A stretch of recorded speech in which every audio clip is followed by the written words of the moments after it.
Hey there, this is Travis Willingham, and you're listening to DDO Players News.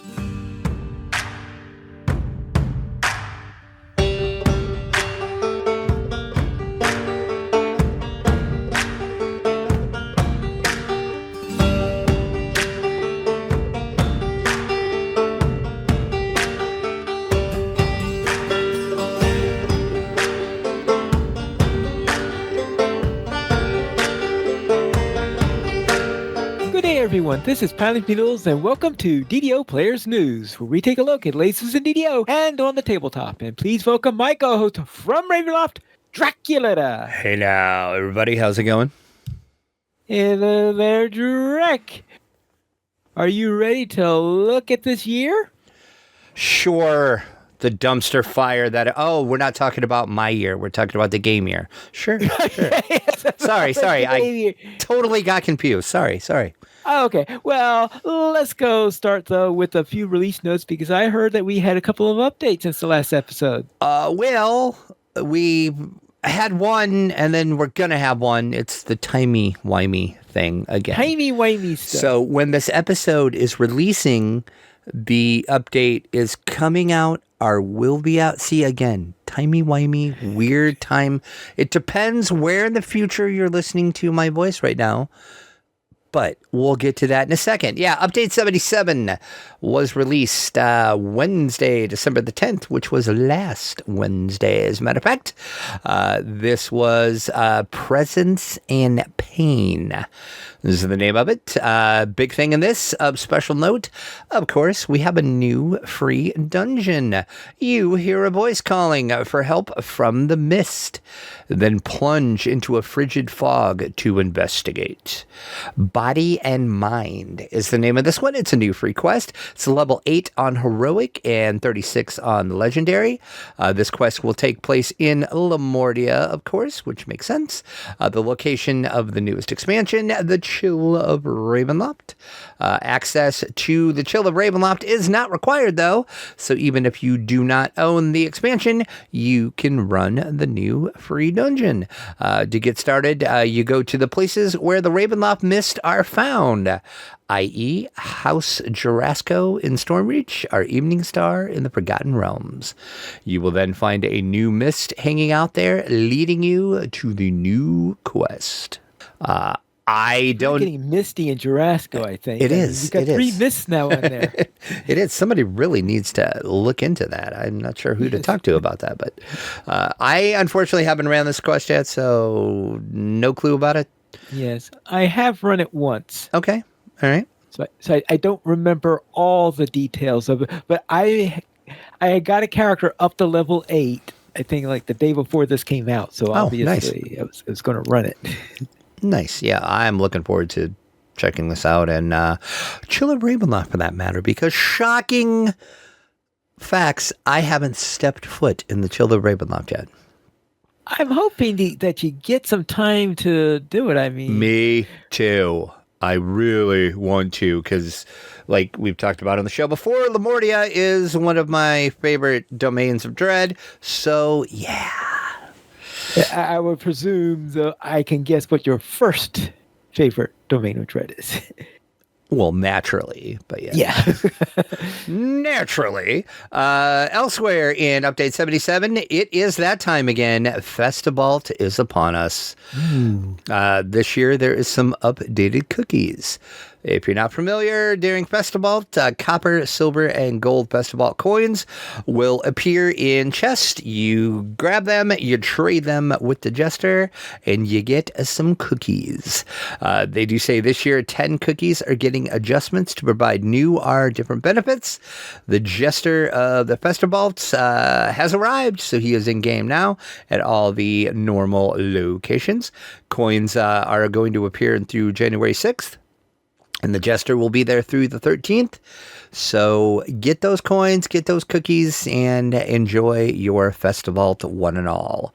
I keep on forgetting to pick up cookies. Yeah, there's some really... I don't know what they've changed this year about the cookies. I haven't had a chance to look either. But I always get the cookies because some of them really help out.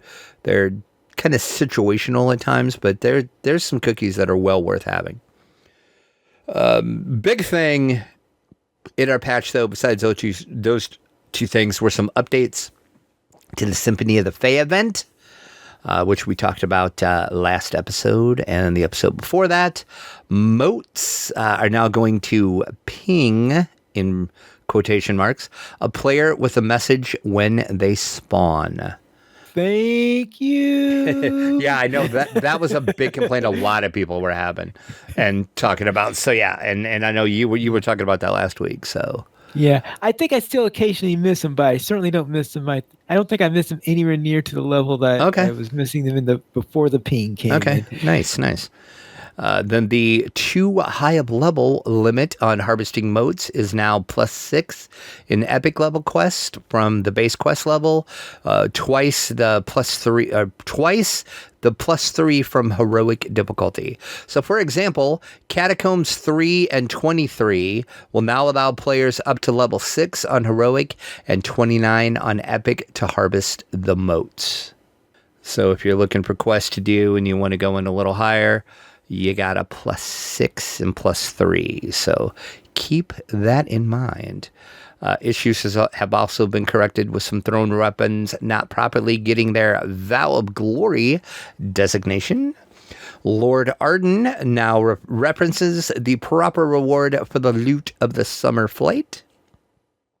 The loot spell used to activate and harvest motes no longer has a line of sight check, which could fail under some certain conditions. Which that's weird that even had a line of sight. But okay. Must have been based off of another spelling game, I'm guessing, was why there was a line of sight, would be my guess. The Symphony of the Fae NPC in Korthos has been moved to the other side of the square. I'm assuming that probably had to do with helping out just with people gathering around, maybe lag. I'm not sure, but that would be my guess on that. Yeah, I'm not sure exactly where they moved it to, because the last time I've been in Korthos was when it was at its last location, which was right next to that, when the first dungeons you go into. Okay. Mote spawn frequency has also been increased. Motes are now less likely to spawn in objects. Baroness Hilda Bitterspine, that is an awesome name, will now ride the proper Wintercourt fairy wings, I should say, when acquired for a second or a further time. They have corrected an issue that could allow reincarnated characters to acquire their first winter loot inappropriately. Tisk, tisk, tisk. Yeah, and some people did acquire them and are now complaining that tisk, tisk, tisk. Finger wag to you, sir. Bad. You know better than that. Apparently not. Well, I'm going to go on before I get myself in trouble. Let's just say that there are a lot of people that are rooting for them to run into some bad circumstances so that they get bumped off the leaderboard. I'm hoping so. That's all I'm going to say about that. An issue with the Golden Mote completion has been corrected for characters who are of a lower level than the minimum loot requirement level, but who are in a quest at the correct level. Talking about timey-wimey, that is confusing to even say. I'm glad I'm not the only one that got confused. Much less try to figure out what those words mean when they're put together. Okay. Well, the golden mode, of course, is the special mode. Okay. So characters who are of a lower level than the minimum level, but are in a quest at the correct level. Well, yeah, they're in the quest correct level, but apparently their loot has a the loot requirement level, goes up as it gets durability. So you have to be in a quest of the particular. I'm not exactly sure what the exact rule is, but I know there's a certain point where you have to be at least level 10, and later on where you have to be at least level 15. Right. And if it's that full cloak one, I think there's even one where it goes up to 25 20 or maybe even 25 where you have to get that high in order to fill out the crazy thing. So So I'm thinking is if the loot. So I'm thinking that if you're really, really close to the end and you're going into the quest for the golden loot, but you're not quite the level up. Like let's say if it's a level 20. I'm wondering if it's a case where you're level 20, so you're in a place where it's mandatory to be. You have to be at least level 20 in order to fill the loot, and this is the scenario that they're talking about. Where that would make sense. Yeah. Yep. That would check out and make sense. The huge and gargantuan cookie jars are now available in the DDO store. Very convenient to hold all of those basketball cookies you're going to be getting. So they could sell, so they could sell plenty of cookie jars for all those cookies people are getting, and wondering, oh, where am I going to put all these cookies? Very convenient. That's. So yeah, so your cookie jars are back in the store. So go buy your cookie jars. And then we're not going to go through all these. You can just get the link in the show notes. To these, but there was a bunch of crossbows, I can speak, I really can, that now properly apply dexterity to damage when they qualify for it.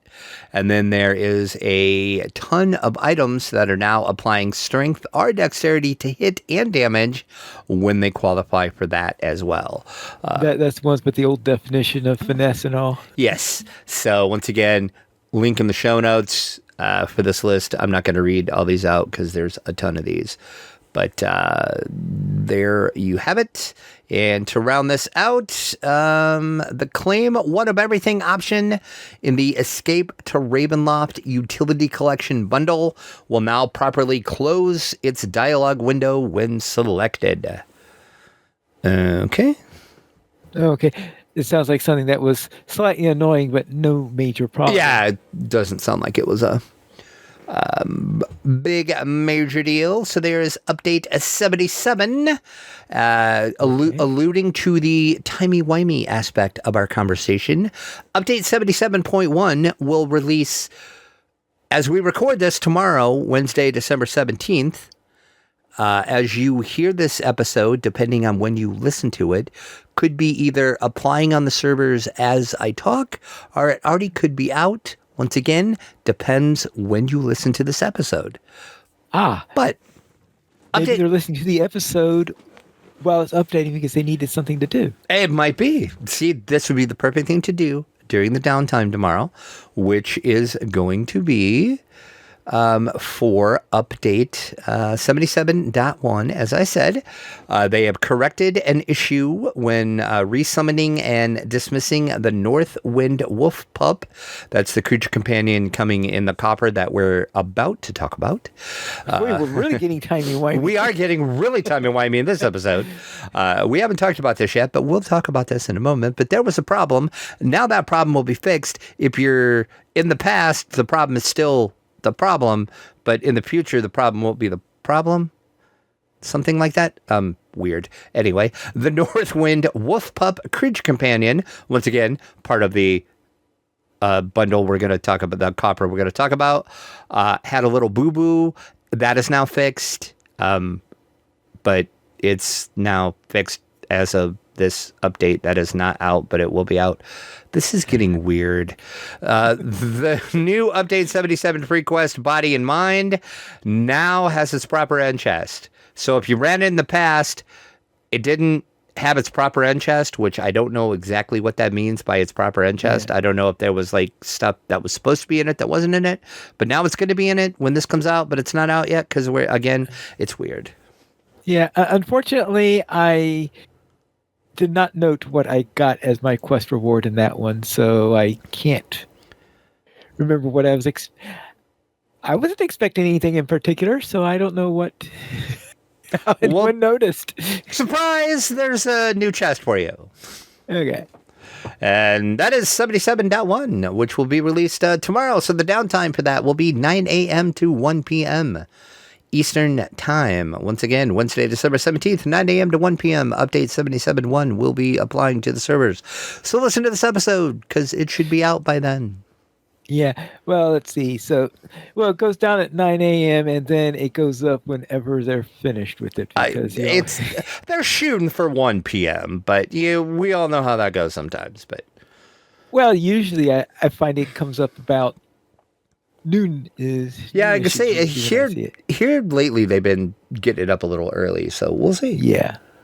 Okay, now I heard earlier you say something about a Coffer of the North Wind, so what's that all about? Yes, we have a new Patron's Copper in the store. It is the Patron's Copper of the North Wind. As Block would like that. Yeah. As of always, there's 3 different versions of this. You have the Superior, the Greater, and just the Patrons. So, less kind of good, all sorts of good stuff, basically, is how it works. It's just like any of the other coppers that have been out. The Patron's Copper of the North Wind is the base version of it. 1,995 DDO points for that one. You get the North Wind Wolf Pup Creature Companion, which actually is the correct creature now as of the patch that will be out. If you summon it now, it summons as we record this, that is, it summons the wolf pup from the Black Rose Copper. So it was summoning the wrong creature, but that is now fixed as of 77.1 that we just talked about. Once again, very timey-wimey and weird, man. The North Wind Glamored Weapon Aura, the North Wind Great Axe Cosmetic Weapon, and then 10 slots of shared account bank storage. Now, how much have we had weapon auras in the past? Every copper has had one. Oh, every copper has it? And I guess usually, I had not noticed it. Usually most expansions have them too. I don't ever use them, so... Yeah, I occasionally use them in Lotro, but I've never used one in DDO. Yeah, I mean, I have a bunch in my bank, but I've just never applied them to anything. But yeah, every copper usually has them, and like I said, most of the expansions usually come with them. Not always, but usually, yeah. I guess I just never know. I think, though, is if there's a Northwind Glamored weapon aura, that weapon aura might look really, really nice for my code block. So I guess I should look into that one. Yeah, I saw a picture of it, I think on the forum somebody took it, or maybe it was one of the content creators made a video. Maybe it was on one of their, I can't remember. Okay. I saw it somewhere, and it kind of has like a bluish mist type effect to it. So it would probably make sense for your, yeah. Yeah, I think that would really go well with that.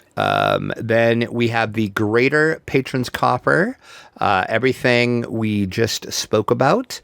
This is going to cost you 3,995. You get everything we talked about, plus the North Wind Fur Cloak Cosmetic, the North Wind Helm Cosmetic, and the North Wind Leather Armor Cosmetic. And then you also get 20 Northwind character bank slots to one character of your choice. Keep that in mind. One character will get the extra bank slots.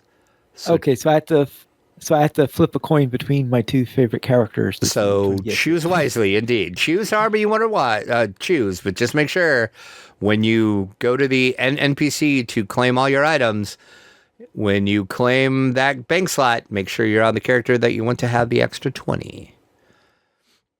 And then, of course, we have the Superior Patron's Copper of the North Wind. This one is 7,995 points.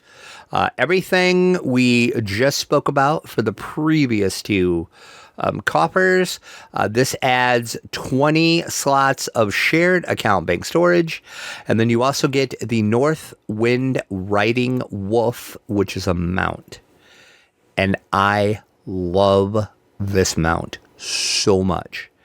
Well, I love the mount other than, which I'm going to make a video to show all the stuff off to you like I always do. And I'll talk about this in the video, but I wish the helmet wouldn't be on the head of the mount. I don't like the way that looks. But other than that, I love the mount so much. All right. It's So just I would not want there to be a north wind coming in from Lake Superior, though. It sounds like it would be a rather chilly and snowy event. which is how it is right here, right now. So yes, I can attest. Yes. Yes. Don't want that. Do not suggest. Do not recommend. 0 out of 10. Don't do it. But this Patrons Coffer will be available in the DDO store through January the 1st. All right. So that's the Patrons Coffer of the North Wind. So let's see what now we actually have on our regular sales when we don't have weird things like Patrons Coffers and stuff like that in the store. We are in week 2 of December deals, so we have 2 more weeks to go. We got a plus 20 Hearts of Wood, plus you get a bonus 5 plus 5 Heart of Wood. Let me start that over. Let's strike that reverse, redo. Plus 20 Hearts of Wood, and then you get a plus 5 Heart of Wood as a bonus with your purchase. And then it's the determine your discount. You can take 10, 20, or 30% off of the items that you choose. Use the codes Winter Sale 15 for, wait for it, 15% off. You can use that 5 times per account. Winter Sale 20, 20% off. 1 item 3 times per account, and Winter Sale 30 for 30% off. 1 item, 1 time. So that is a 1-use code. So once again, Winter Sale 15, Winter Sale 20, Winter Sale 30. And they do say discounts are applied to the redeeming character. Use the coupon before logging off or switching characters. Please note that patrons, coppers, and auto boxes are excluded from this offer. Of course. Wah, wah. Also in the store, yeah, exactly. People are like, I'm going to get the copper. No, you're not. Not on sale, you're not, but you can buy it, but not on sale. Now through December the 18th, it's 50% off the Wish for Memories. So there is your sale once again, but also don't forget about the Patrons Copper. We just talked about this in the store.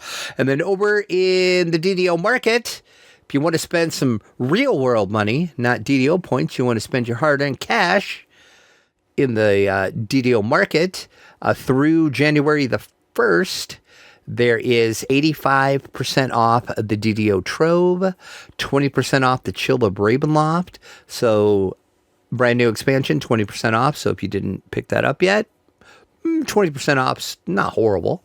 Up to 20%. Oh yeah, the I think it depends on which one that you buy, what the discount is I think what that means. 30% off the Magic of Myth D, and 40% off Vecna Unleashed. Once again through January 1st. That is in the DDO market, so that is real world money. Also back to the DDO store. I don't know why they should have put this up with the other DDO store stuff, but anyway, it's Monster Madness sale, 30% off Slayer Boost, select pet certificates and tricks, and companion and pet renames. That's through the 18th. And then free medium Slayer count boost is your weekly code. Holiday Boost. Once again, Holiday Boost also through the 18th. There's your store sales. Yeah.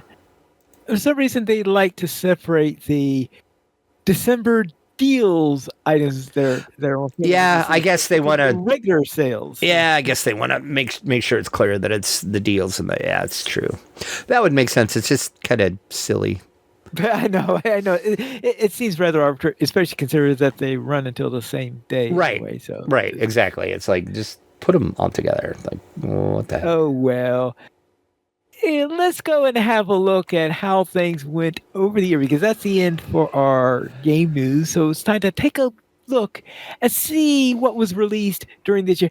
Did they meet their milestones for this year? I don't know if you kept a record of that. Oh, I didn't. I forgot all about that, to be honest. Oh, yeah. Yeah, so the question is, What milestones do they have? Well, we'll see if we can find those. But what did they actually release? Those what we're going to look into today for our 2025 year-end review. Please tell me you have a spreadsheet for the milestones. Please tell me you made one. That would be the most. That would be the most piney thing ever. I am disappointed you didn't make one for DDO. I'm just like, that is the most piney thing ever. Okay. Fair point. Fair point. Okay. Well, let's see. I actually completely forgot all about that. You forgot that they had milestones? Yeah, I did. I completely forgot that they do the little roadmap thing. They did that little. Did they do a full roadmap, or did they do the? Oh no, it's in Lotro where they did it. Where they? I actually don't remember, to be honest. Did it listed all at once? They sort of like did it in little steps in there, and yeah, when did they do the roadmap this year? I can't even remember when they actually did the roadmap. I don't remember. Year. It's Here it is, and okay. Here's what they say for Q1. Okay. Core mirror performance improvements. Okay. I think they did that pretty quickly because that was doing the testing for the 64-bit servers, I think. Okay. Yep. Correct. The 19th anniversary celebration, well, that's almost a gimme. Mm-hmm. The Dragon Disciple archetype, I remember that. Mm-hmm. Monk rework, which went with the Dragon Disciple archetype. Yep. And a new raid. I think that's all in your list of things they did, right? So apparently they nailed Q1. They nailed Q1. All right. Thumbs up, SSG. You nailed it. Right. Yeah, and that was basically all during Update 72, which took place on February 26th, 2025. It was called Balance the Scales. That did release the Dragon Disciple archetype and the rework of the Monk, as we said. 19th anniversary event also was part of that. And then they made some adjustments to the reincarnation XP cost for early characters. And you got the new Den of Vipers raid that was released with patch 1 that came out soon after 72. And then, of course, we had the named items that went along with all that. So, yeah. This release was only a week after the publication of the producer's letter, so I can see how they managed to nail it so easily. Okay, well, still, good job. You did it. All right, good job on that. And now, the reincarnation, what were the adjustments to the reincarnation XP costs? Oh, God, I'd have to look back. I don't remember. Because I was thinking that, because I was expecting when I did my latest TR that the experience cost would have gone up, but it looks like now it's at not till you're on your 4th life. And I was wondering, was that the change, or was there something else that was changed? I don't know. Hold on.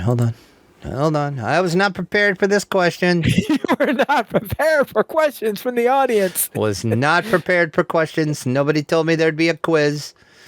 Sorry about that. That's all right. Hold on. I'm trying to find it. I'm looking at the patch notes. There's the monk stuff. Blah, blah, blah, blah, blah, blah, blah. It's here somewhere. There was a lot of monk changes. Holy cow. Well, yeah. Here we go. Changes have been made to the true reincarnation system to defer the increase to required XP begins in Heroic Rebels. Previously, your first life required 1,000 or 1,009,000 to reach level 20. Second life required 285 to reach level 20. All subsequent lives required 38 XP to reach level 20. They have changed that to your first, second, third, and fourth now require the 1,900. To reach 20, your 5th, 6th, and 7th require 2850 to reach level 20, and then subsequent lives after that is 3800 to reach level 20. Okay, so that's the reason why is because I am still on the third or fourth or something Yes. like that. I think I'm on my third life right now. So it was affected by that. So And then I was surprised. The new curve is the standard for all brand new characters. These new curves will apply to existing characters the next time that they true reincarnate, racial reincarnate, or iconic reincarnate. Okay. So there you go. All right. Thank you for clarifying that. No problem. I couldn't remember. I knew they had changed like what they were, but I didn't remember what it was because that was like back in February when we talked about that. That was a long time ago. Now I guess I could read because the next two patches are in Q2. So you want to hear the Q2 one now, or do you have more to say about Q1? Nope. Unless you do. I mean, it was just your standard, usually what it always is, the first of the year patch. So. Yeah. Okay. So for Q2, first of all, new 64-bit worlds. I think that was they made that. I think that was a fine make on that one if they made it. It's the Q2 was next had new dungeon content, VIP rewards year 2, and the PAX East community event. So they didn't promise much for Q2. Okay. Because of all the work for the 64-bit. And all that transfer stuff. Oh yeah, that was why. That was a lot of So sounds like they nailed that as well. Update 73 came out April the 2nd of 2025. It was called Tavern Tales. That brought us the quest bundle Tavern Tales. That was 3 new quests that took place in Evening Star, the Marketplace, and the Harbor. The pack was released at the start of the update, and then the subsequent quests on those were released in 2-week intervals, which was the first time they did something like that. And then they also brought out the new Trial Quest bundle release format for this. You could buy like the bundle in the store, or you could buy just like one quest, or you could buy them all, or you could buy the bundle. It was like a new thing they were trying. And then they also had another free quest, which was called Dinosaur Crisis, that also came out with that. So that would be their new quest, part of their roadmap. I would I would call it completely. That explains why my mind, when I was trying to remember, is because when I was thinking about the 3 quests from the Tavern Tales, I kept on thinking there was something that was in the jungles outside and stuff like this. No, this Dinosaur Crisis, which was the quest for that, not the other 3. So. Right. Yeah, it came out like about the same time. It was like it was kind of weird timing, but it wasn't part of Tavern Tales, but it wasn't part of Tavern Tales, right? So yeah, I would say they nailed that, and then 64-bit servers still weren't out though. Only one was Cormier at the time. Oh, yeah, that's right. Oh, I see. You have the date on the 64-bit server. So you missed it by 2 weeks. Yep. So it still didn't come out. The next update then, so we had update 73 in April. Then we went to June. On June 18th, we had update 74, which brought us the Chill of Ravenloft pre-orders. So the expansion was up for pre-order, and then that also gave us the Dampier Race and the Dampier Dark Bargainer Iconic, and then the new Dark Gift Feats that came along with all of that. So I mean, Dampier was the big thing for, other than the expansion for pre-order, but... Yeah. But the big thing you got from the pre-order was the Dampier. Yeah, exactly. So... that was the big one for update 74. And then soon after that, we didn't have to wait too long, about a month, a little less than a month, we had the 64-bit servers launched on July 15th. July 15th, yeah. 2 weeks after it, so not a nail, but pretty close. So they almost made it. And then, of course, we all know the fun we had with the whole 64-bit server launch and the... nightmare that brought us. Well, yeah, that was a little bit of a nightmare. But after they worked all of that out and got all of the kinks and the bugs and everything worked out of that. Things seem better at the point now that we're at with this 64-bit world. So, all right. So I would say quarter two, they pretty much hit pretty good. They were just a little late with the 64-bit servers, but not too bad. Now, when for Q3, they chose to not promise too much. So therefore, the entire thing says Lamornia expansion, and then 4 tick marks under that. Return to Ravenloft, which is true. We returned to new Dampier race. Well, we sort of got that in Q2, but it was tied to pre-order. Right, so right. The expansion. So Dampier would have been part of that. New landscape. Yes, there's most definitely a new landscape, a very different landscape than just about any other DDO place I ever saw. And more, of course, the usual thing they put down on there. Okay. Well. And that's all they put down for Q3. Okay. Then I would say nailed it pretty good, because Update 75 came out August 20th, which brought us Chill of Ravenloft. That brought us to the land of Lamortia and the Wilderness, and 13 new quests, level 8 and 36. Also the Victranium. Yeah, that's easy for me to say. Victranium. Yeah, easy for me to say. Crafting system. The Dark Gifts were available to all characters. Expansion access is required to do the Dark Gifts. And then the Raid was released a little while later, which they always do. Came out patch 7 after update 75. So there was 7 patches, and then we had the Raid, which is Relentless. This is the raid for that. Also, this brought us the Return of the Night Rebels event.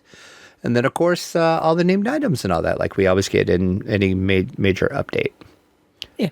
Now, I was surprised on the crafting system for this particular release.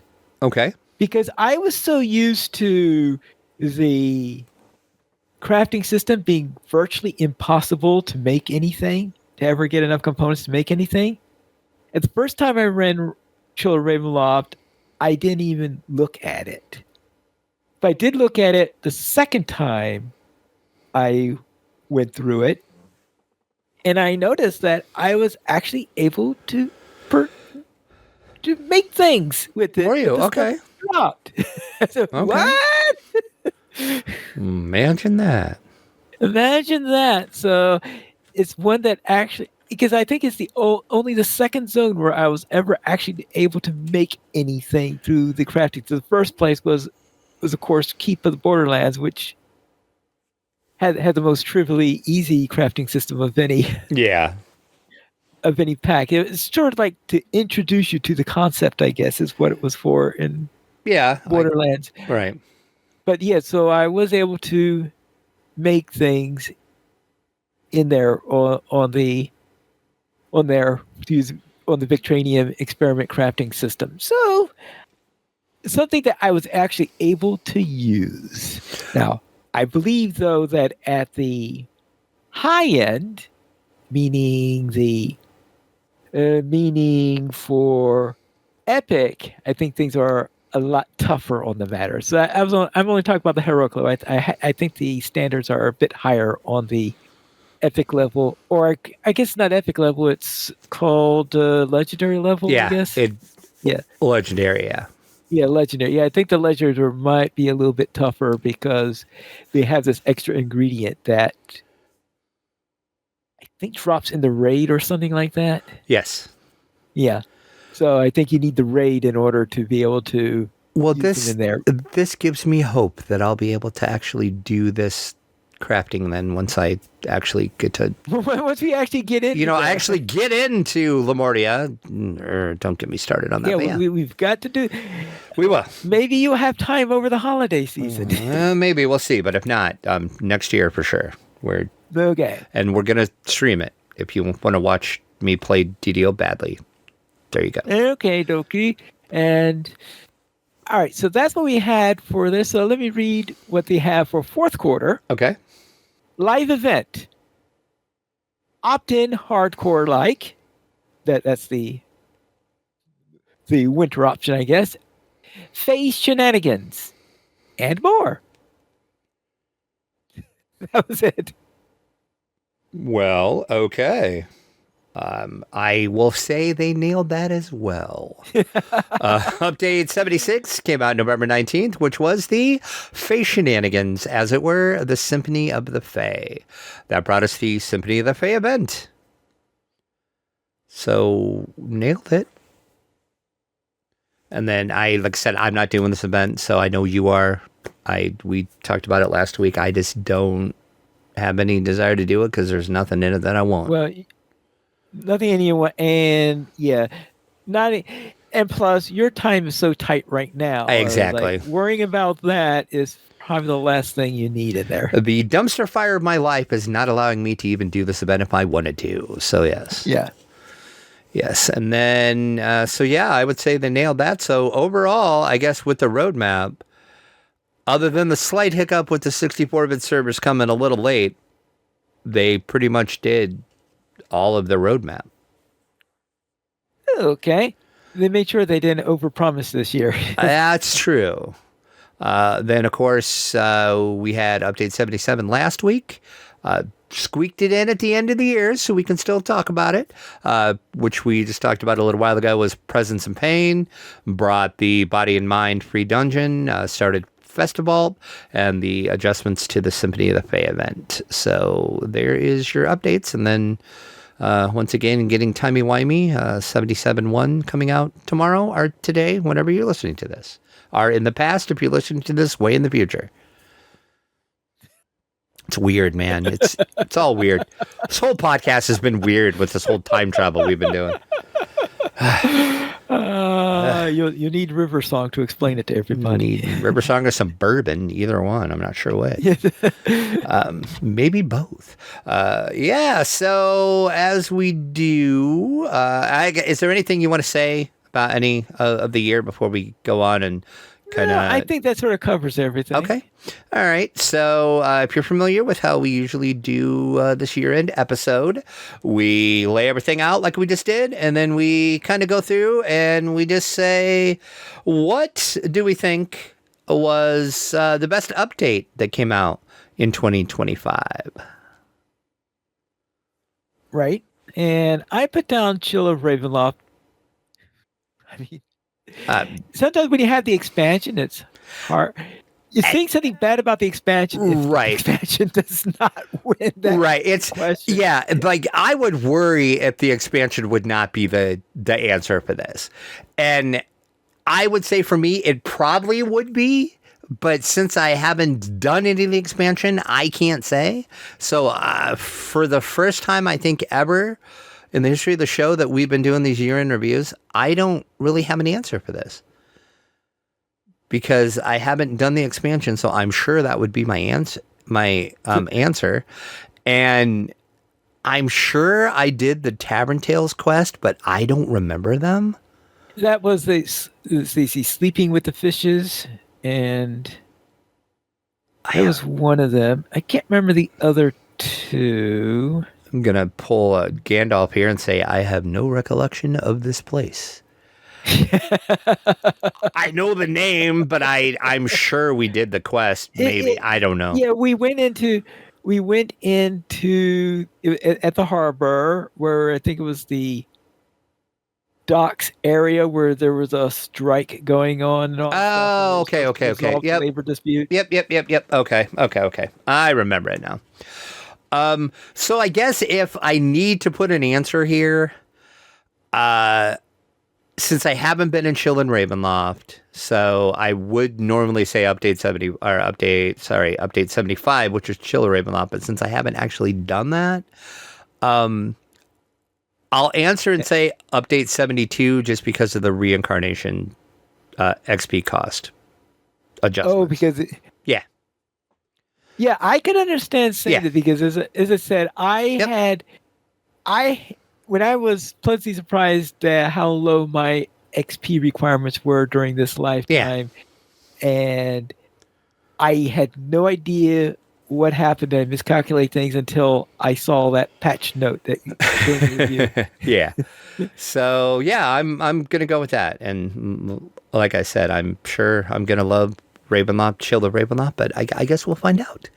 Oh, see, what you now need to do is for you to go into the future, get a time machine, and after you've played Chill of Ravenloft, then to go back in time and readjust it. Yes. I'll work on that. You work on that. Mental note, writing a note right now to my future self. Go back in time. Change your answer on the pod. Okay, got it. Got it down. What I just said, you'll never hear because it's all going to be changed in the future or in the past. However you want to. Okay, I'm blowing my own mind right now. Let's move on. What is the best non-raid quest thing that was added to DDO in 2025? All right. I had two items, two choices here that I could seriously do. Okay. And I'm trying to think which one was to. One of them was the Dragon Disciple. Mm-hmm. I know you really enjoy that. Yep.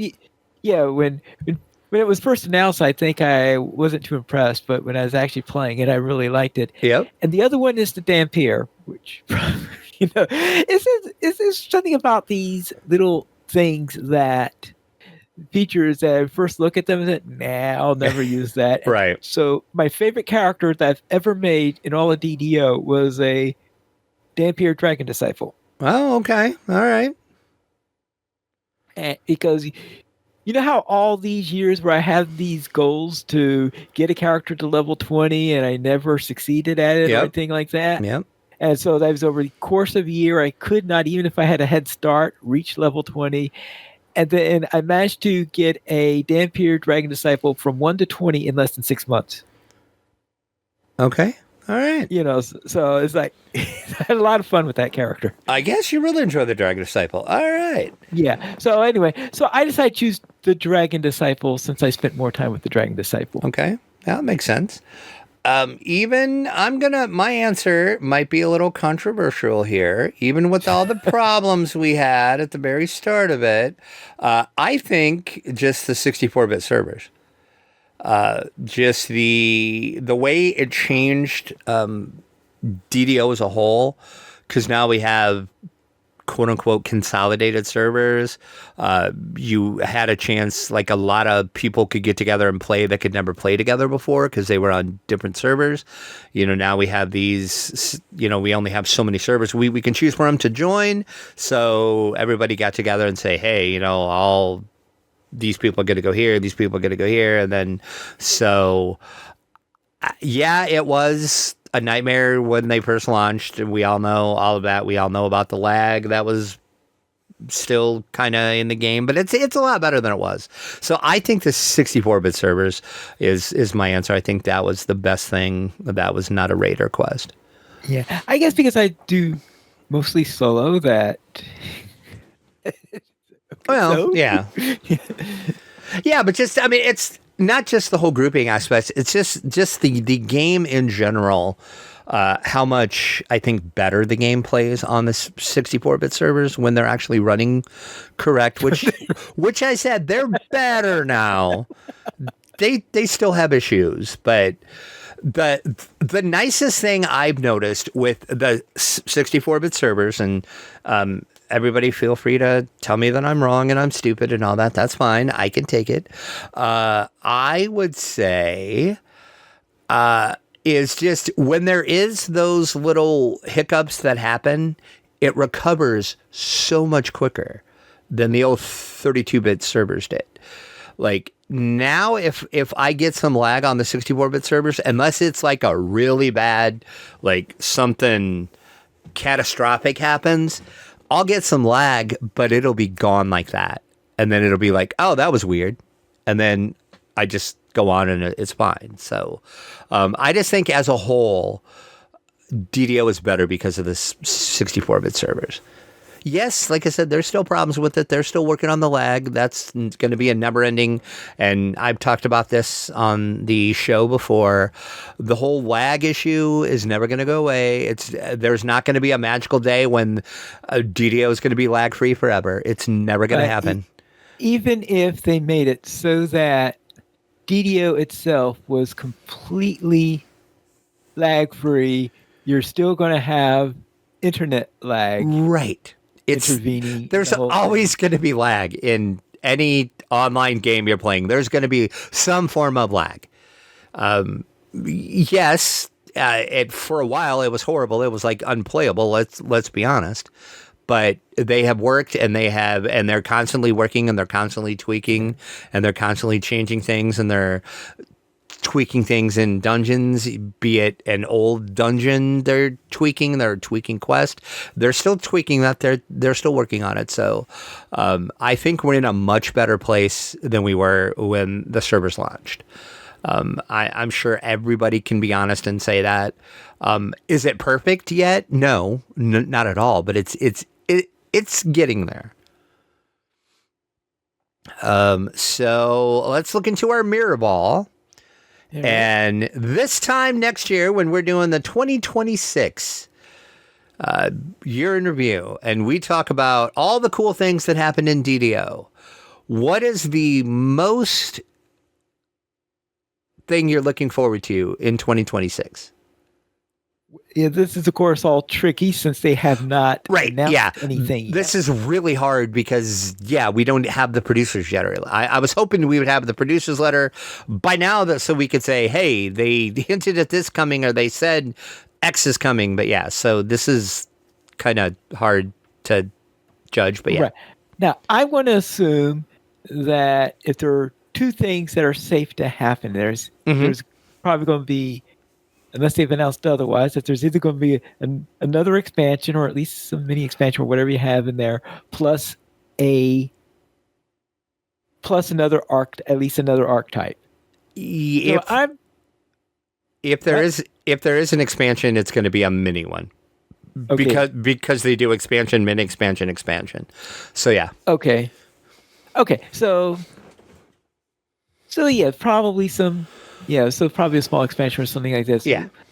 I'm thinking that probably I've gone through a lot of things where I've looked at this time and where I've looked at these archetypes where I say, well, this doesn't seem like interesting. And I know there are at least 2, maybe 3 archetypes that have come around that I really got into, despite the fact that at first the entire idea of archetypes sounded really like, for example, I remember yes, we are going to add this new variant of the bard called the Storm Singer. It's like, at first I say, really, do we need something like that? And then of course I played Storm Singer. I mean, I still occasionally play a Storm Singer, so you can see that. Yeah.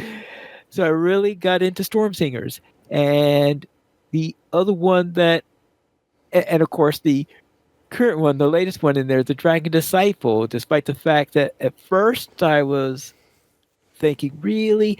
And then really got into that. Now, I think even when we first announced, even though it wasn't an archetype, when they first announced the new packs for the Warlock, I completely blew off the entire idea of those.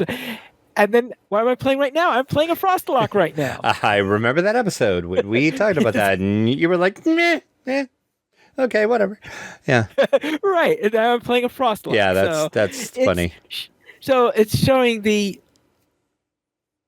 strange ways going. So I'm saying I'm looking forward to seeing the archetype, seeing what I think about it. Now, is it going to be as good as the last couple? I know, because there are some archetypes. I think I don't go and pick up all of them, because I think when they added the new, was it a Ranger or a new Rogue version? I think it was a new Rogue version that they added that I think you liked, but Ranger, Dark Hunter. Dark Hunter. Which is now my main character that I play all the time, yeah. Right. So I'm expecting that the next archetype will appeal to one of us. That's the thing I'm looking for, is to see what the new archetype is, and which of us is the one that's going to be really enamored with it, or if it's going to be one that maybe Beaker likes, but neither of us does. We'll see. Yeah, right. We'll see. What about you? Again, hard to answer because we don't know what's coming up. But like you said, there is probably, and I'm going to add one more thing to that. We're probably going to get a mini expansion, one would assume, and we're probably going to get a new archetype. I think we're probably going to get another classic pack. Okay. I'm guessing because I guess you can kind of consider Chill of Ravenloft a classic pack. I mean, not really, but if you want to stretch the term classic pack, Chill of Ravenloft could be considered because it's part of original Ravenloft. So yeah. So, but I think we're going to get a classic pack because we really haven't had one. Like what is the last true classic pack that we got? It probably would have been. Was it? Well, let's see. I know we had Salt Marsh and Fey. I don't know if you consider Feywild. No, I wouldn't consider Fey, but like. But I would think the Salt Marsh. Salt Marsh definitely. Was that the last? I'm trying to think if that was the last. Yeah, so probably Salt Marsh would have been. Was White Plume before or after Salt Marsh? I can't remember. I think White Plume was before. Before? Okay. All right. So I think it's about time we get a new classic pack. So I'm going to, with an asterisk, say the classic pack that we don't know about yet. But we'll see. Like I said, we have no idea. We might have to revisit this once we actually get the producer's letter, which... should be, I would think, anytime between now and February, I would assume. Yeah, I'm trying to think what could be there's one classic pack that I think if you told me that they could implement it 3 years ago, I would say, no, there is no way they're ever going to do it. But I think that after Chill of Ravenloft, I'm thinking, well, maybe it's not as impossible as I was thinking. Okay, which one? Barrier Peaks. Oh, yeah. Yeah. That would probably be my number 2 wish to get is Barrier Peaks, which I think they could do it. I think they could do it. Because after seeing all that they did with constructs in Chill of Ravenloft, it's like, I mean, Barrier Peaks is all about constructs. So I've never done Barrier Peaks before, but I get the impression it's very, very high on constructs if you consider robots to be constructs. Sure. Kind of a little stretch, but I mean, yeah, in a way. Yeah, and I mean, you can kind of also think of like a Warforged in that way. So, I mean, look at what they've done with all the Canada stuff. So, it's not like they haven't done stuff like that in game before, per se. So, yeah. So, yeah, I will just go with that, and we'll revisit this after we get the producer's letter and see if we're even close, like if any of this even happens at all. They'll really shock us to say Tomb of Horrors. That's my number 1. That is my number 1. With a bullet, number 1 always. I want Tomb of Horrors. I know. I would say that the problem is that with Tomb of Horrors is that it relies so much on the players not knowing what's going on. Yeah, but. And 2, I know that I think there are plenty of players who still die after running through it 5 times, probably. Right. And the other thing about Tomb of Horrors is that, well, it's a quest where you're not seriously expected to survive. No. Which is... I know, because I have enough frustration going against Zucketmoy. I mean, going against 2 bars, I'm sure will drive me crazy. Another one high on my list too that I would love to see would be the Desert of Desolation. Oh, Yeah, I ran that one. Yep. Yes. That's another one that's Desert Addressal. Oh, yes. that's right up there on my list. Like, You are right. I would love to do that one. Yeah. I think that would be. Let's see. I think that could fit neatly into the level 9 slot. oh, it could, yeah. Because Like- we level 9 slot is crying right now, I think. I mean, we've got White Plume Mountain there. Yeah, I gotta say there's White Plume, but yeah. No, yeah, I would love to see that too. So we'll see. All right. We'll see what they do. So overall, I think we're in a pretty good place with DDO. Is there problems? Yes. I mean, but kind of there's always going to be problems. But I think I really honestly think we're in a pretty good place game-wise at this point. So we'll see what 2026 brings for us. Okay. So also, if you have listened to our year-end shows in the past, you know, we always like to do a little thing called gaming goals, to where we set up goals for ourselves. This could be related to DDO and not related to DDO. So it's just gaming in general. Because as you know, if you're new to the show, hi, welcome. We are a little bit different. DDO podcast as we talk about DDO the first half of the show. Then the second half of the show, we talk about all other types of games, be it role-playing, tabletop, video. We kind of cover everything. So we're a little bit different DDO podcast if you're new here. So when we're talking about gaming goals, not just DDO. So we always like to look back and say, how did we do? And what are we doing this year? So let's, I think, start with you. So your goals last year, we'll take them one by one and we'll see how you did. In DDO, you said, while I considered trying to get a character up to level 25, yeah, right, I think a more realistic goal is for a new character to play at least 25 adventure packs. All right.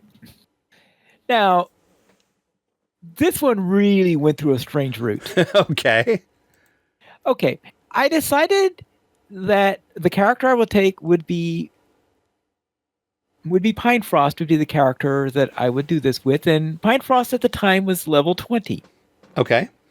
And so this is the character I was thinking of. Let's see if I get Pine Frost up to level 25. Well, as I was doing this, I noticed that level 20 seems to be a little bit of a... isn't exactly known as the most exciting spot in DDO. Let's just call it that. So I was thinking, it depends, but yeah. Maybe I could need a little bit of boost there. Oh, see, but so I was thinking, hey, how about this Autos pill that I got? I think I got an Autos box from some VIP. I can't remember the thing. It was one of the expansions. Yeah, one of the expansions. Okay, so I had this Autos box hold on. Are you saying you used the McRib of DDO? Well, yeah. I mean, if I had one in my bank, okay. I was thinking, okay, I would use, and so therefore this had an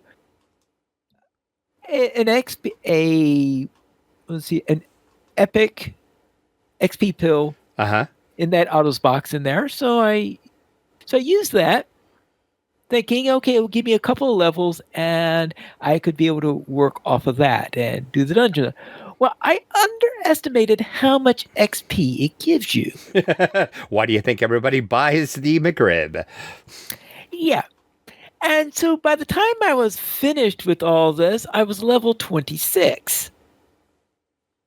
Okay. Now, I looked at this and said, no, this can't do, because I got to 25 through an Autos box.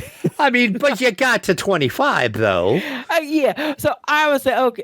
Yeah, that was a bit of a technicality there. So what I decided to do was that, all right, I'll have to go with the other route, the at least 25 adventure packs route.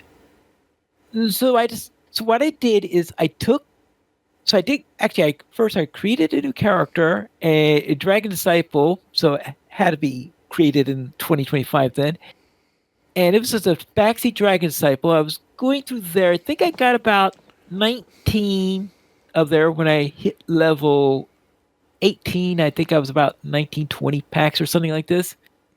No, actually, it was when I got to level 16. That's right. But this was, I reached that around the time of, it's sometime in August or something like that. What I did is, of course, then came out the pre-order for the expansion. So I created a Dragon Disciple and a Dragon Disciple Dampier, and I was running with that one for a while, and I was getting that character ready so they'll be level 8 by the time Lamornia itself came out. So I did that. I ran Lamornia on that character, and I kept on playing that character. And I also, on that character, made sure I played as many of these adventure packs as possible in there. So by the time I reached level 17, I actually caught up with that level 16 one who was running through and recording. That's right, because I was recording the other Dragon Disciple, which was one thing that slowed down the progress on that character. So therefore, I hit level 17 just before my Tabaxi did. Okay. So I just continued my series with the Dampier one and continue on that. And I completed 27 adventure, I think it was 27 adventure packs on that character for the year. Okay. So I did make that one, and that was the same character that accidentally hit 26. Because Okay. because that was a TR of my artificer Dragonborn. Well, there you Because go. I figured to keep the dragon theme on there. So it was actually the same character. So I took that character. That character hit 26 through a technicality, and then TR'd in the middle of the year because the pre-orders weren't until late June or early July or something like this. Yeah. So I took that character. So that character actually met both criteria technically. Okay. Well, check mark there then. Okay. So anyway, that was a weird one, but yes, that way. Okay. Tabletop heavy. Yep.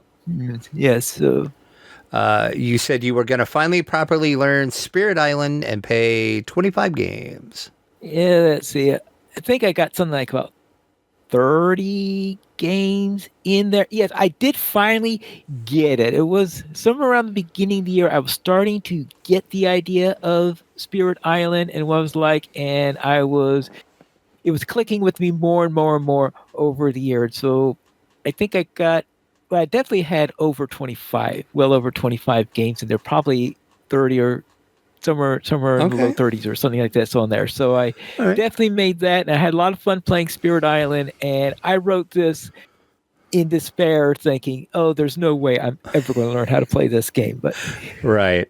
yes, I did finally figure out how to play Spirit Island properly and how it works and how to enjoy it. Okay. Tabletop Light, you said complete 25 achievements in Cascadia.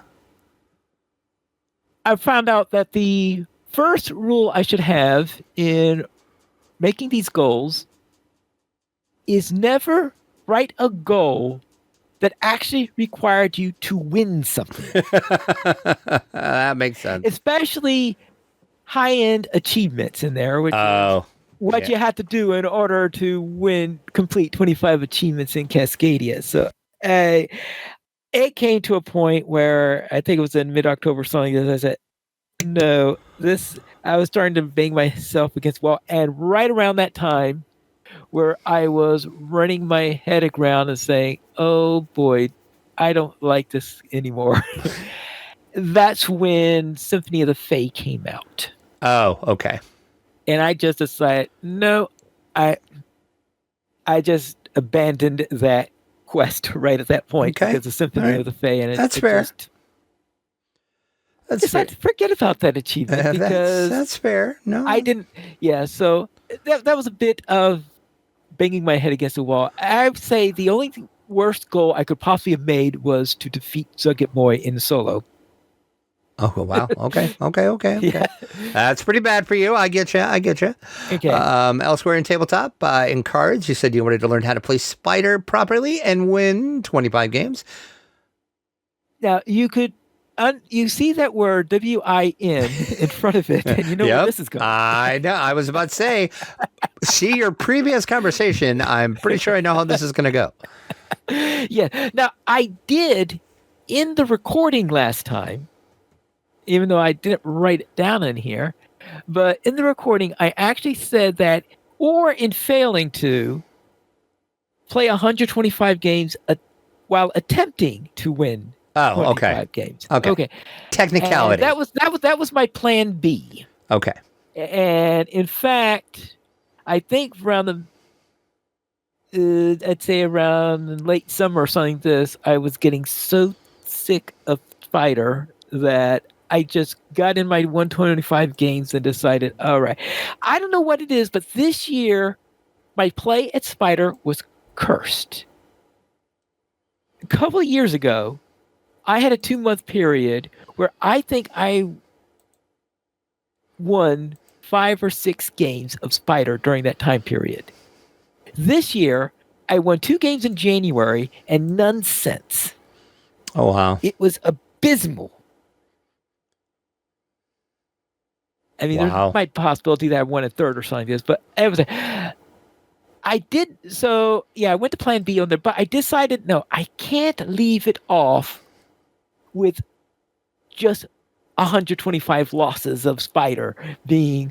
So I did make a plan C. And plan C was to win 125 games of 2-suit Spider. Because when I said Spider in this one, I specifically said 4-suit Spider. So I did win 120, and the reason why is 5 times, because I'd say that 2-suit Spider is a fit as hard as 4-suit Spider, so therefore win 5 times as many of the games as there goes. So therefore, I was able to win 125 games of 2-suit Spider. But of course, the real goal there was to win 25 games of 4-suit Spider, which I came absolutely nowhere near to doing. Well, it was a disaster. Okay. And then in Lotro, which you're a big Lotro player, as most people on the podcast will know that, you wanted to create a new character on one of the new servers and hit level 125. Now, the big one on there was to hit level 125 without using any level boosters. Okay. No McRib for you. No McRib. I had to reach 125 without a McRib, right? Okay. I mean, there was no rule against using a McRib after I hit 125. Gotcha. Okay, so that's fair. That's fair. Okay, and the reason why I bring this up is that so I created the new character, and that it was on the new server. And of course, that guaranteed that the character was created during this year. And see, that was my guardian, I believe I did this one. So I ran 125 levels through with my guardian. And the day I hit 125 was the same day pre-orders for the new expansion came out. It was the exact same That's awesome. day. That's awesome, though. So and of course, it included a 150 boost in there. So I did decide that I hit 125, I hit the goal for the year, and now this was like Providence saying, okay, now you can be a 150 so that you can get ready for the expansion. Okay, well, there you go. So I did make it to 125 without the boost. Well, then I say overall you did very well with your goals, as you always do. Let's be honest. Okay. You usually always hit your goals.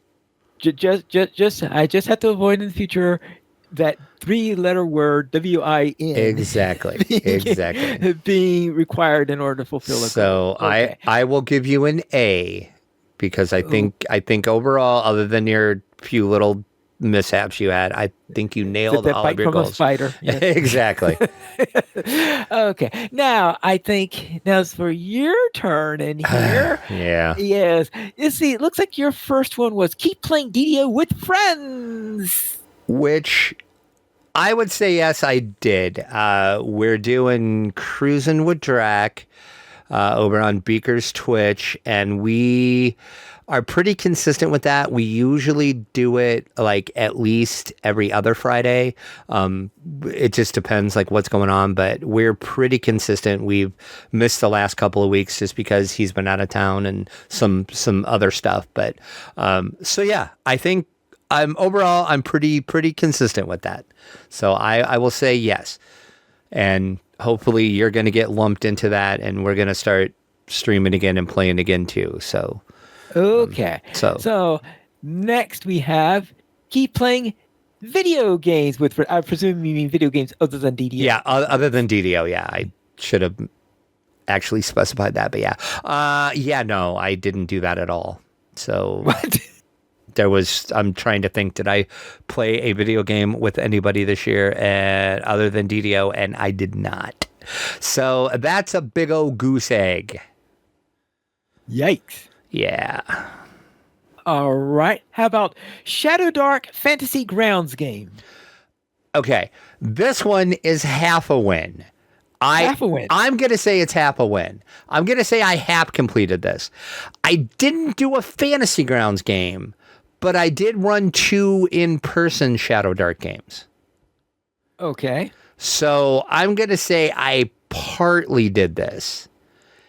It wasn't. I will call that Plan B. We'll call it Plan There B. you go. There you go. Like I said, it wasn't on Fantasy Grounds, but it was a Shadow Dark game, but it was in real life. It was I think 2 of them. Yeah. I think that should be that should count. That's what I would I think too. That sounds even better. I mean, exactly. So there you go. So okay. So I'm 2 for 3.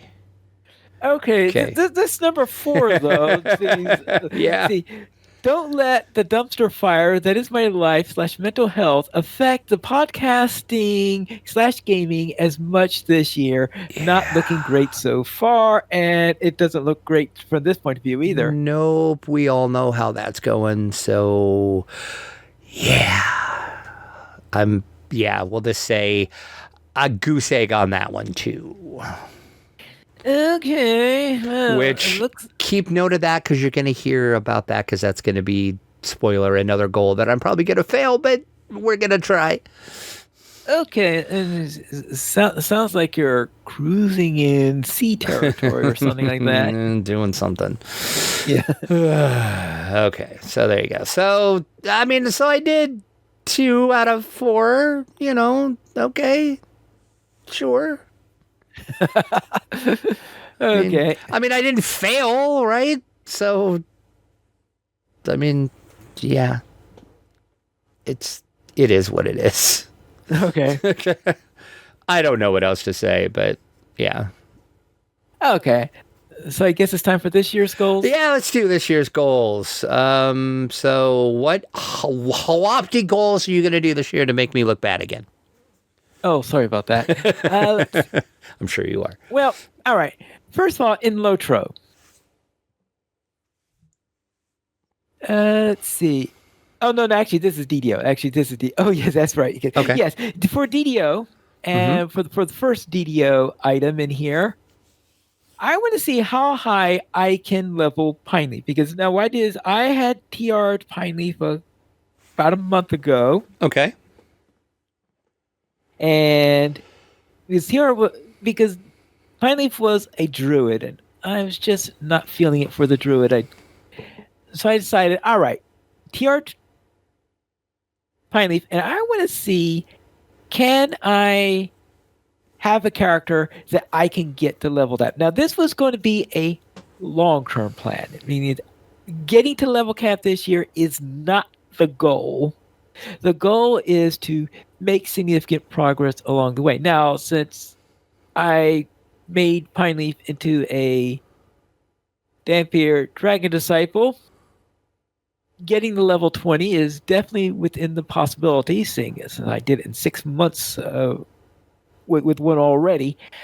So I think that's not going to. I'd say that the most significant barrier to making it to 20 this year is the fact that I am recording this character, and recording a character slows down the progress of that character.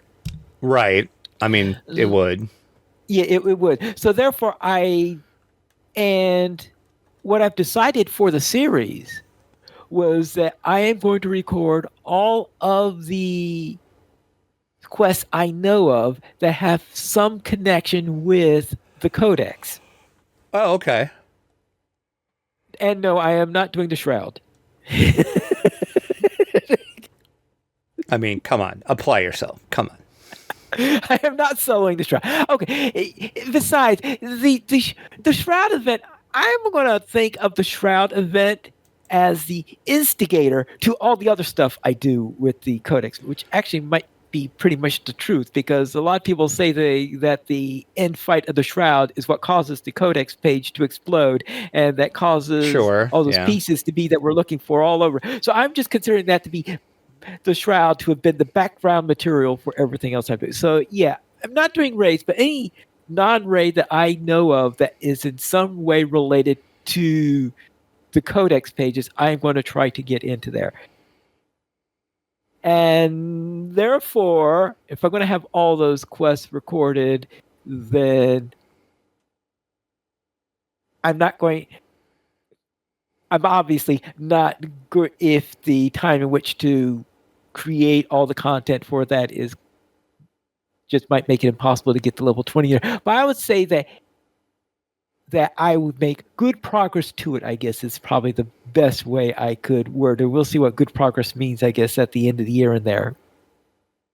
And see how far. Now, I know that there are going to be some points where there's going to be a dearth of quests that are related to the Codex, so maybe I could steamroll a couple of levels at that point and get to the next point where there's a Codex related quest, because I mean, at level 10 through 12, I don't think there are any Codex pages I can think of. Off the top of my head, I can't think of any. Because, I mean, at level 9, you got White Plume Mountain, and I can't think of anything through there. Because around level 13 or 14, you start to have the planar ice. Actually, planar ice might have a quest line at 12 or something. But anyway, 12 or 13, you start to get planar ice introduced, and they do relate to the Codex, at least by the definitions I'm using. Okay. So we'll see how it goes in there. But that's my goal there, is to take Pine Leaf and start on the road to seeing if eventually, long-term goal is to get to cap, but I have absolutely no serious expectations to get anywhere near cap this year, because during the heroic levels, at least, I am going to be doing this thing with the Codex.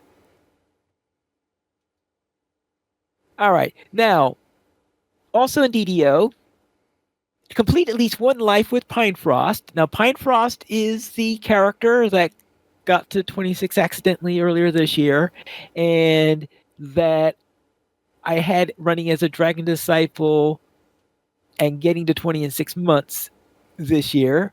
So, getting at least one life with that. I think that's not going too much of it. And then think about the next TR. Probably going to base the next TR on after I find out what new classes / archetypes or whatever are going to be introduced, because I might make Pine Frost whatever that is, and if not, then probably make a Storm Singer or something like that. But that's to be determined after I get to level 20, which I have a feeling is probably going to take me a few months to do that, especially if I'm spending a lot of time with Pine Leaf. But right now, I'm doing the Feywild thing with Pine Frost. See, so I am going to be playing a whole lot with Pine Frost for the next couple of months. So I think by the end of January, I'm going to be in the mid-teens as it is, because I think I have to be in order to be able to complete this lantern that I'm filling. So we'll see how far I can get along with the next life after that. But I don't think I'm going to start that life until I know what archetypes are coming up this year. So that producer's letter better come along before the end of the before the end of the Feywild event. All right. Now in Lotro, this is another one that's probably going to fall under long-term plans. That is, I would actually make a decent build with my Warden. My Warden has been my main since Moria came out, but this is not the one that came up with Moria. This is actually one I created after. This is a character that I created after Mirkwood came out. Okay. And because what happened is my main used to be on a different server on this, but when they had the first shutdown of the server, when they had the first transfer of characters on there, I eventually started playing more and more and more on what was then Langeville, now Peregrine.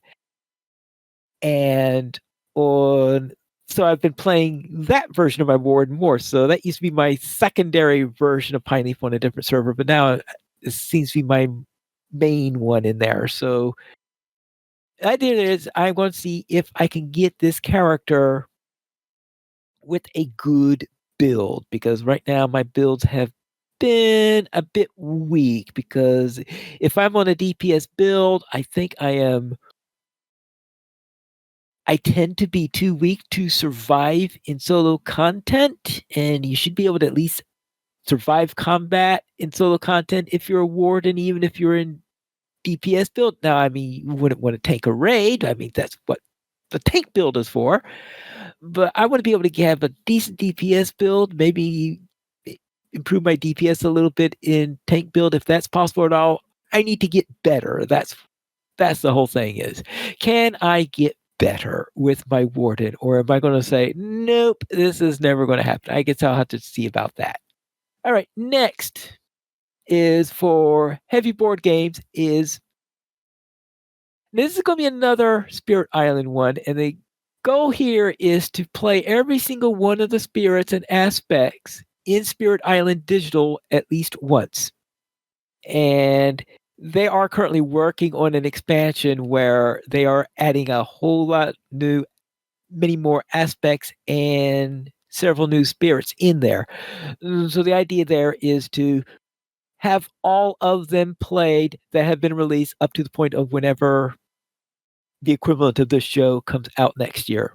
Because I think there are going to be one or two spirits that aren't going to be finished quite yet at the end of next year. But except for those two, I would have played every single one of them is the goal on that particular matter. Okay. So, and finally, Memoir 44. Play at least 50 different scenarios. And that's going to be my light tabletop in game with 50 different scenarios, and play a nice variety of scenarios and the like as it is. My stretch goal is maybe to double that, but let's say 50 for now, because we all know that very often things like Symphony of the Fae or something like this had a way this year of impinging into my tabletop time. I get you. Because I know that there are some games that I had attempted to play where they literally sat on the table, not played, for a couple of months in there, and I. Okay, so that was sort of annoying when that happened there. But I am going to be using as a main tabletop one I'll be playing this year, Memoir 44, at least 50 different scenarios.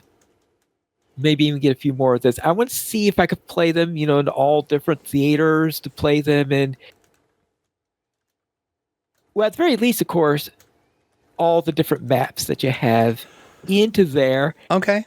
I was thinking of maybe playing a couple of Overlord or Breakthrough scenarios in there also, but that may be tough because of table space. I mean, literally the size of the table. I might not be able to physically be able to play on a map that large. But if I can, I'll also try to get some of those in also on top of it. But okay. map logistics may keep. I just say many different scenarios for Memoir 44 is sort of the goal in there. All right. So what are you planning this year? Well, I am setting myself up for failure. I'm telling you right now. But here we go. Okay. A lot of these kind of go with the whole dumpster fire aspect. This is like forcing me to. That first one sounds almost as improbable as me making Pine Leaf the level cap next year. I don't know. We'll see. But yeah, my actually, no. You're already playing in Legendary, aren't you? No. Oh. I mean, we do sometimes because I do have a legendary character, but we're not actually playing. But yeah, my first goal is to reach level cap with the Cruisin' with Drac character. And what level is that character? Right now, oh God, you would ask me that. I want to say 14, 15? Oh, 14 or 15. So you're just getting ready to go into Sharn or someplace like that. 14 or 15, I think. It's been a while since we played because, like I said, we've been Beaker's been out of town. I know Beaker's yelling out loud right now, and I'm going to get a text as soon as he listens to this and going to tell me what level we actually are. But it's anywhere between 13 and 15. It's somewhere around in there. I can't remember. So your goal is to get 20 new levels on top of that. No, I want level cap. Yeah, well, yeah, but that should bring you close to it. It's true. True. Yeah. So, and then after that, I'm not sure because we're not exactly sure what we're going to do. We're probably going to TR, but we don't know. We're still kind of talking about that. But would that be a regular TR or would that be a TR? We're still discussing that as well too. Okay. So we're not sure. I mean, a year before you come up with that. Exactly. So, holding my feet to the fire there. Cruising with Drac character hit level cap. Okay. That's really the only DDO goal I have. I'm kind of keeping it easy for DDO. I got a lot of tabletop goals, and like I said, these are kind of going along with the don't let the dumpster fire that is my life and my mental health affect my gaming and the podcast like it has been. So this is going to kind of help me in that aspect, hopefully.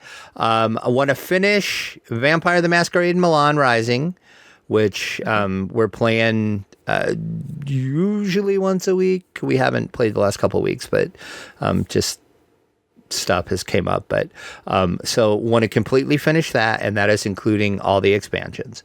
So okay, and how many scenarios are there in there? Or nights, I guess they're called? Yeah, there are 20 nights, and we're on night 13. But you then make that? Yeah, but then there's 4 expansions, and I don't know how many nights are in all the expansions. Oh, okay. So, but yeah, that one should be easily done, I think. Okay. And Palermo next, right? Whenever it delivers, yes.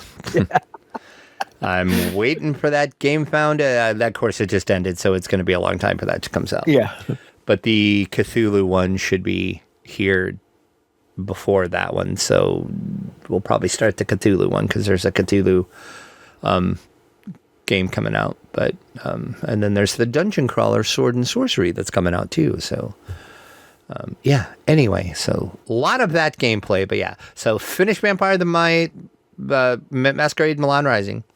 And then also my friends that I'm doing that with.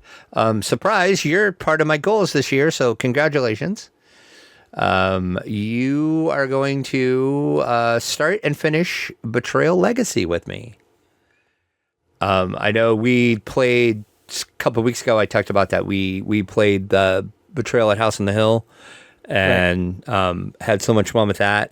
I had cleaned up the room of shame finally and got it to where you could actually walk in the room now and see all the games.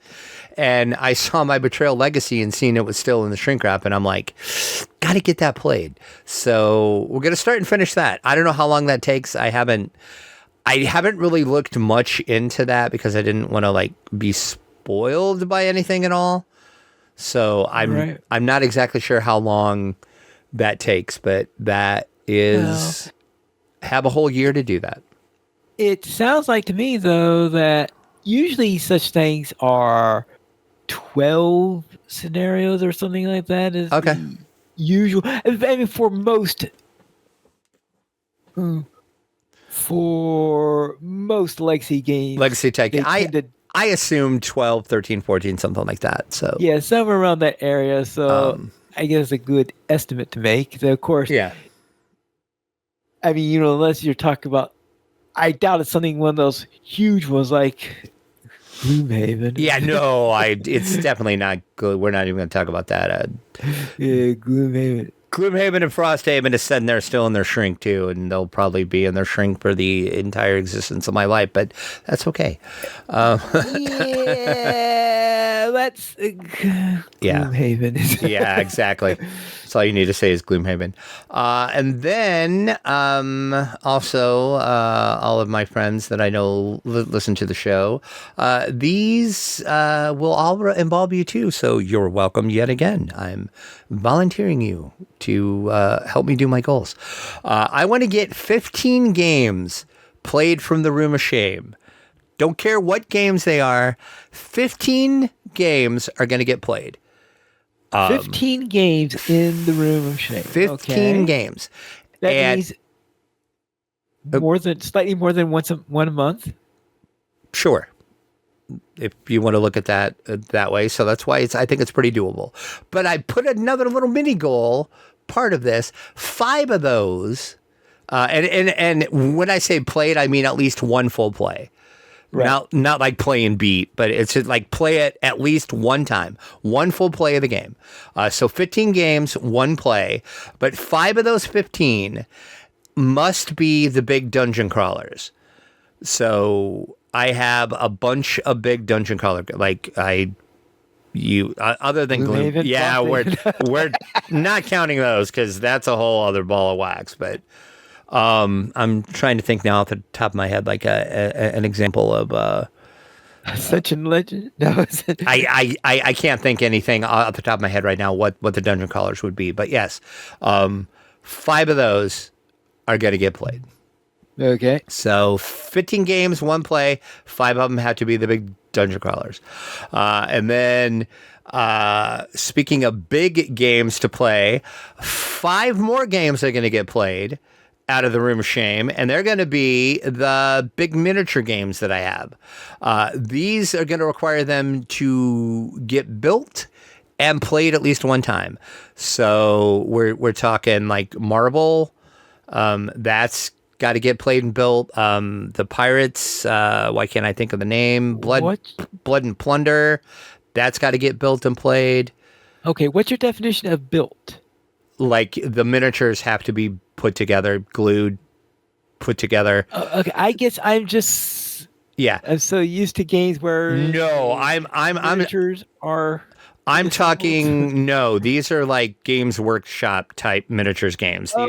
These are you gotta avoid like a play. Yep, these are you gotta snip them off the sprues. You gotta put them together. Not gonna paint them because I don't paint. So they're okay. You don't have to paint them. I All right. don't have to paint them. But so 5 of the big and I have a bunch of these games. I have like Pirates, the Blood and Plunder. I have the Marble. What can I can't think of what the Marble game is called, but there's a Rumble Slam, which is a wrestling game. There's 3 I can think of off the top of my head, but I got plenty more. So yeah, 5 of those. Build the miniatures, put them together, get them played one time.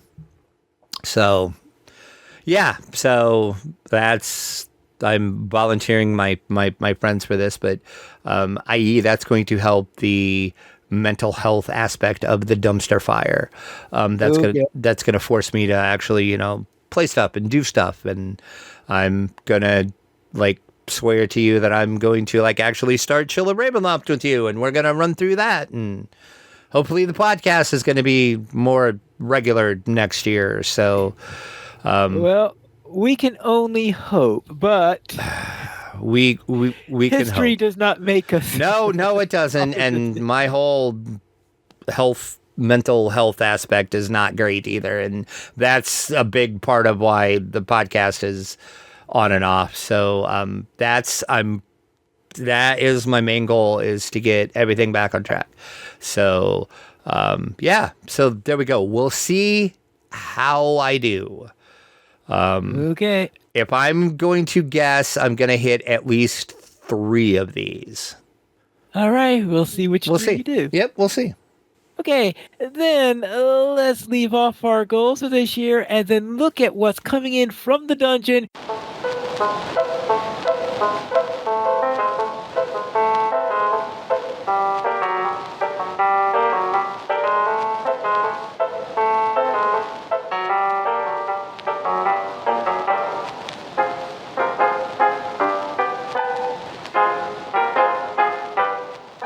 Where is that Bugs Bunny? No, it's an IP, not Bugs Bunny. Yeah, I know. I'm just joking about that. I am familiar with Toon. Yeah, I was gonna ask you, I'm like, come on, you don't know what Toon is? I figured you knew what Toon was. Yeah, Toon's coming back. Who would have thought? Toon, the cartoon role-playing game, is making a return with a brand new second edition by Mr. Steve Jackson of Steve Jackson Games, of course. Well, being published by Steve Jackson, I believe. Let's see, is Steve Jackson actually working on the? I think he is. Yes. Don't quote me on that, but I think he is involved. Okay. Yeah, this is set to launch here in just a few days. Well, actually, the day this podcast comes out, which should be December 17th, this will be launched. So you can go over to the Backerkit campaign and back it, which there's a link over in the article on the show about this. If you're not familiar with Toon, it is a rules light RPG where nobody ever dies, basically, in your cartoon characters, and you can do wacky stuff.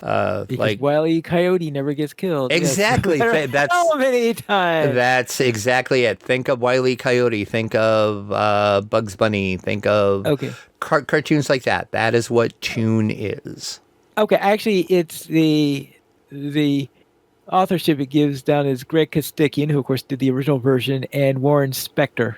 Oh, okay. I thought Steve Jackson was involved, but I guess they're just publishing it. Okay. Well, I believe they published they reprinted, I think, the first edition. Okay. After the original publisher went under or something like that. Oh, I think okay. that's how things went. Okay. So they did have a connection in that way. But yeah, they're going to update this a little bit for the second edition. Character creation is going to be simplified, so it should be a little easier. I mean, it's the simplest character creation system of any RPG. I mean, they're simplified it even more. It's basically going to be, there's my character, I guess. I don't know. You're going to have more silly charts and tables and randomized fun to generate bizarre scenarios. You're going to have some more adventures in the book, of course, because you need new wacky adventures.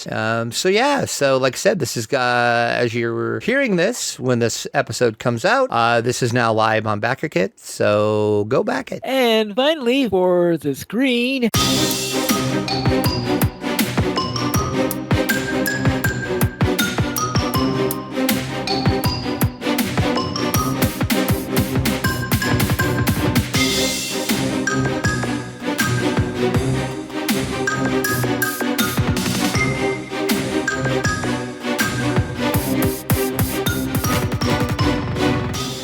We have the announcement that Richard Garfield's, let's see, I'm not too sure I could say call it his classic, considering that he has another game which is much more widely known than this one. But it's a pretty classic, though. Well, okay, let's say yes. One of his classics then is The King of Tokyo will be arriving in digital. Which I cannot believe this has taken this long, because the first time I played King of Tokyo, I'm pretty sure it was King of Tokyo. Maybe it was King of New York. It was one of them that I played. Either one. Yeah. Same game pretty much. Exactly. Either one that I played, I'm like, why is this not a video game? Why is there not a digital version of this? Well, now there's going to be. Coming out spring of 2026. We don't know too much about it yet. We just know that it's being published by Microids. Going to be available on Switch, PlayStation 5, Xbox Series X and S, and also PC via Steam. So it's basically, it's going to take the tabletop version, bring it into the digital age. You can play it however you want to play it. I am all for this. And they do say that the full roster of monsters will be available to play. So I'm excited for this. I'm definitely looking forward to this because I love King of Tokyo / New York is one of those I just don't ever play enough. But every time I do get it to the table and play it, it's so fun to play and so easy. And it's one of those games that I'm like, why don't I play this more? You know, it's I always say that every time I just played it with my niece and her husband like a couple weeks ago. They had never played it. And I'm like, here's an easy game to play. And I mean, it took me like, 2 whole minutes to explain the rules to them. And they were like, oh, so it's Yahtzee. And I'm like, yeah, pretty much. Yahtzee with monsters. Yeah, it's pretty much Yahtzee.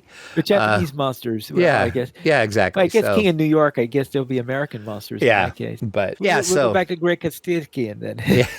So I'm excited for this. You can wish list now over on Steam. I did put a link over in the article on DDO Players if you want to put this on your Steam wish list and purchase this the day it comes out. King of Tokyo coming digitally. Okay, so let's now have a time to look at our feedback that we've gotten because it looks like we got a lot of feedback this week. We did, actually. There was a lot of comments on the last episode, which I'm happy to see. Always happy to see that.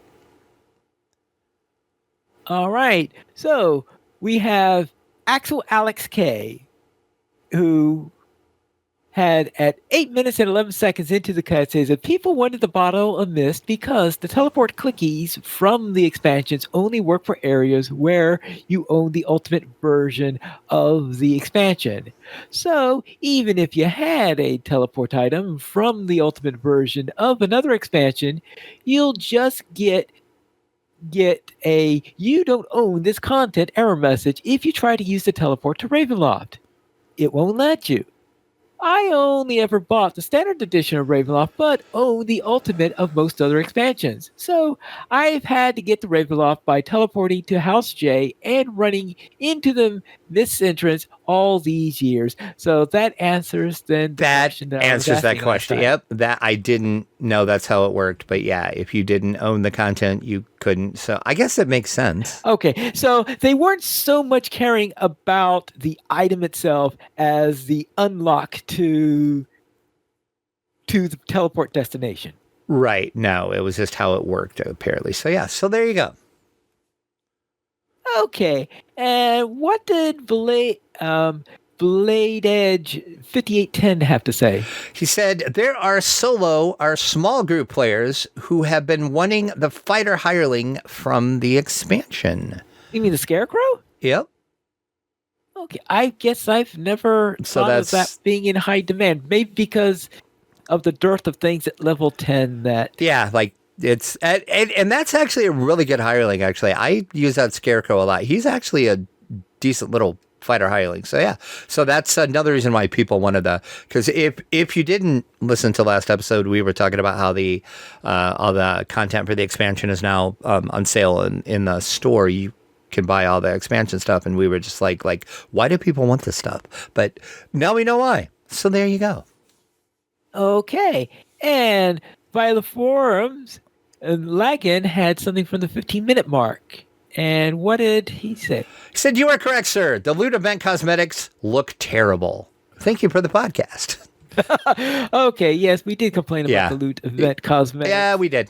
And a lot of people agreed. So there you go. Yes, and I think I am just doing it this time around to say that I've managed to do it. And anyway, yeah, exactly. It gives me an excuse to play a little bit more with my Frost character. Oh, there you go. If I am going to try to get through a couple of lifetimes this year with that character, then it might help if I have some other incentive to work on it. And that's it for our feedback. If you would like to send us feedback, you could either post us a YouTube comment or you can send us an email to podcast@ddoplayers.com. The Players Alliance has 2 shows on Saturdays at 8:30 p.m. Eastern Time. We have Loach Players News, and we record DDO Players News when Drac is available. You guys choice for our shows at ddoplayers.com/live. And that's all for this year. And this is Pilot Needles reminding you to quest responsibly.